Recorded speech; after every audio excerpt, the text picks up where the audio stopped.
আল্লাহ রাসূল সাল্লাল্লাহু আলাইহি ওয়াসাল্লাম তিনি বলছেন, তালাবুল ইলমি ফারিদাতুন আলা কুল্লি মুসলিম, প্রত্যেকটা মানুষের উপর, হোক সে নারী হোক সে পুরুষ, প্রত্যেকটা মানুষের উপর ইলম অর্জন করা, জ্ঞান অর্জন করা ফরজ। কিন্তু এই ফরজ বিষয়কে আমরা ততটা গুরুত্ব দেই না। আমরা কোরআনুল কারীম অধ্যয়ন করি না।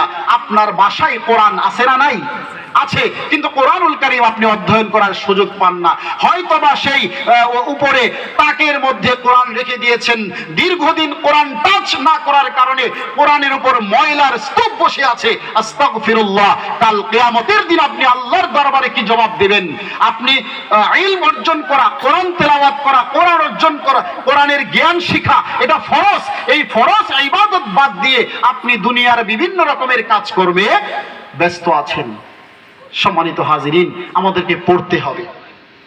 আল্লাহর সেই প্রথম দিনের আদেশ ফলো করতে হবে, পড়াশোনা করা লাগবে।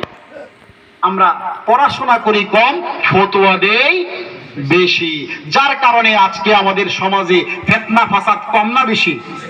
বেশি। ফতোয়া দেওয়া লাগবে পড়াশোনা করে। পড়াশোনা ছাড়া কোনো ফতোয়া কাউকে কিছুই বলা যাবে না। পড়াশোনা করা লাগবে, কোরআন এবং সুন্নাহ ভিত্তিক মেসেজ নেওয়ার পরে তারপরে মানুষকে মেসেজ দেওয়া লাগবে।